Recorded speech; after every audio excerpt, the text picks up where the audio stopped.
Hello, DeSoto ISD English 2 scholars. This video will inform you of everything you need to know about your culminating performance assessment that's due at the end of this school year. So I know a lot of y'all are asking, what is this performance assessment? What is this project? It's really your end of the year project for English 2. All students are expected to submit a project by May 15th, which is the teacher deadline, or May 18th, which is the district deadline. Assessments will be graded according to the grading rubric provided on the Anytime, Anywhere learning page under English 2 Performance Assessment. Okay, so let's say that you don't have any tech or you're very low on technology. You're going to have to pick up a packet at the porch of the high school campus, which is just the front of the school. Students with paper packets may ask their parents to email pictures of their work along the way to receive feedback through scheduled phone calls with teachers. They also may submit their culminating performance assessments by phone. Please contact your school administrator for acceptable ways to submit your paper packet if you do not have technology. So what are we doing? I'm glad you asked. So the standards for this project: write an engaging story with a well-developed conflict and resolution, interesting and believable characters, a range of literary strategies, and devices to enhance the plot, and sensory details to define the mood or tone. In layman's terms, you're using your amazingly creative imagination to write an engaging story that includes, but not limited to, all elements of a plot: characterization, dialect and diction related to your setting, syntax, imagery, symbolism, and theme. We want you to write a really good fictional story.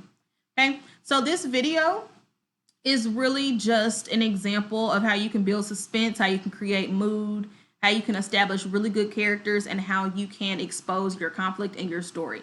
Take a minute to watch the video so you can kind of get a better understanding of what a short story kind of should look like in a visual form. The next few slides are going to discuss, not in great detail, but just an overview of what we've been talking about for the past few weeks. Every week, the assignments that we've given you should be leading up to this final presentation or final project. Week 4, we discussed plot.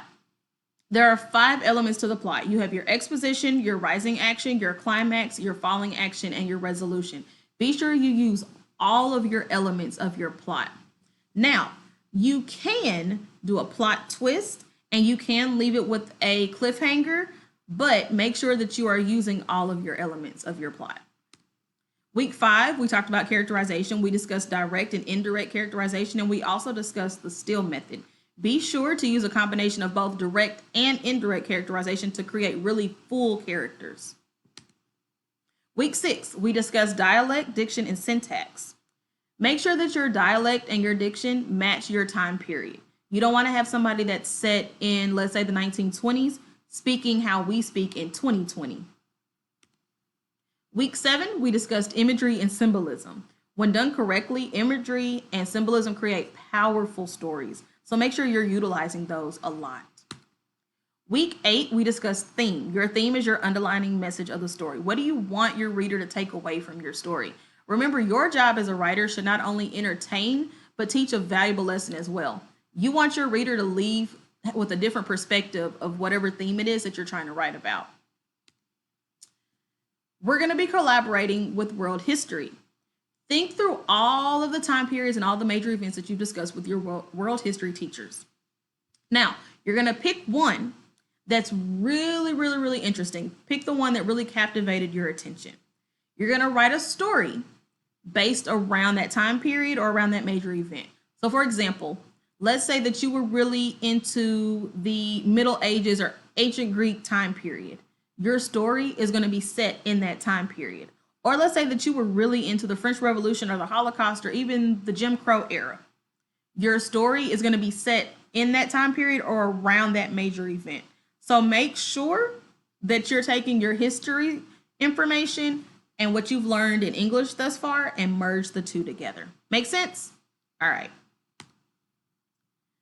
So what's required for your project? You need a title page. I know that y'all want to just write English 2 project, final project, my story. Don't do that. We want something really creative and really exciting. So your first page of your story is going to be your title page. Make it creative, make it fun, Come up with a title that really gives us what your story is going to be about. So let's say that you're writing a story about the jazz age, and the story is about a little boy who decides that he's going to create an underground club so that he and his friends can still have fun despite all of these rules and regulations that they're putting up. And you can name it Langston Speakeasy. That's a creative title. Your story needs to be at least 1 to 2 pages. I know, that's a lot. It's really not. For those of y'all who want to write more, have at it. Write as much as you want until you feel like your story is complete. But the minimum is 1 to 2 pages. Also include illustrations for your story. We really want to see how creative y'all can be. If you're typing it up and you want to draw your pictures out, you can upload those pictures as well. If you find pictures of like current stars or actors that you think could play those characters, if it's a modern story, use those. If you find pictures of people that kind of visualize what you're thinking you want your characters to look like, or what the setting looks like, you can use those as well. For extra credit, for those of y'all that need a little more help with your grade, you can choose a topic that you've discussed in your history class and then use like popular trends of music and art, fashion, gender roles, things that happened during that time, how technology was back in that time period. Take that topic, research it, give a little extra information on how it relates to your story, and then you can add that in after you've written your story. I'm going to show you the rubric so you know how to get the best grade possible. All right. There are a few things that we're going to grade you on. The first is content. In order to get the highest grade possible, you want to make sure that your story is compelling. You want to make sure that the conflict or the problem is well defined. Your characters and your narrator are very interesting and vivid, meaning that they're not flat, they're not boring, they're well developed. Your points of view are clearly drawn, and you use a lot of strong sensory images. The way that you get a 1 is if your story is flat. You don't talk about anything. You're just like, well, the boy walked down the street and he saw this dog, and don't write like that. Really give us something to go off on. Organization. So how you organize your story. Use narrative techniques such as dialogue and pacing and multiple plot lines to give us a really good idea of what your story is about. Use a variety of techniques to sequence ideas so they build upon one another. That means you can't have your story set in one scene. You need multiple scenes. Maybe your character goes to the park, and then they go to a party, and then they go to their bedroom, and then they go on a long journey. Make sure that you have a variety of scenes, because that's how you help build suspense. That's how you help build imagery, and just make your story a whole lot better. Make sure it's incisive and gripping, and make sure that your ideas are well developed. To get a low score, you don't have any of that. Alrighty, and then your grammar and mechanics. Now, I know there are going to be some of y'all that are saying, Miss, I can't spell. Miss, spelling doesn't even really matter.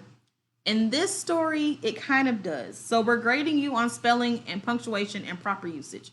Now, when you get to dialect and you get to diction, you can have all types of fun with your spelling and your capitalization and your grammar, because people speak differently all over the world.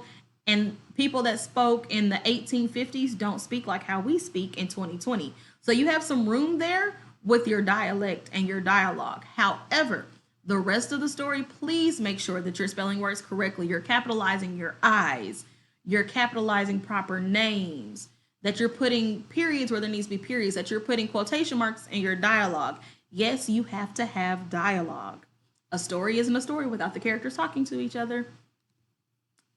And then for your extra credit, whatever you add in there, just make sure that you've used some multimedia, put some pictures in there, put some really good information in there about your extra credit topic. Once you're done writing your story, you can either email it to your teacher or you can upload it to Google Classroom in its designated spot. I'll show you in a minute where to find it. You can also choose to create a digital storybook. So what we wanted to do was allow you all to either type it up and just have like one blank sheet with your title and your name, one sheet, with your stories and your pages with your story. And we kind of felt like some of y'all might want to go above and beyond. For those of you who would like to do that, you can create a slideshow through like PowerPoint or Google Slide, and create what's called a picture book for your story. Now, keep in mind, if you do that option, you're going to have at least 15 to 20 slides. And that's not 15 to 20 slides of story. That's a combined of, you can do 10 pages, 10 slides for your story, and then you can do 10 slides of pictures. However you want to match that up, it's all up to you, but you have the option to do it that way. I'm going to show you where to upload it, and then we're pretty much done. To your Google Classroom, there should be a section that's called Culminating Performance Assessment. Click on that. You'll be able to upload it. There'll be something there for that your teacher has put in there for you to upload. If you get to the Google Classroom and you can't figure out how to upload it, just email it to us and we'll be sure to look at it. Remember, if you don't have technology or you're low on your technology, type it up on your computer, type it up on your phone, email it to us, send pictures of it, or you can contact the school administrator for alternative acceptable ways to submit it if you don't have the technology. So have fun with this project. Stay safe. We love y'all. See you later. School is almost over, y'all. You did it. See you later. Peace.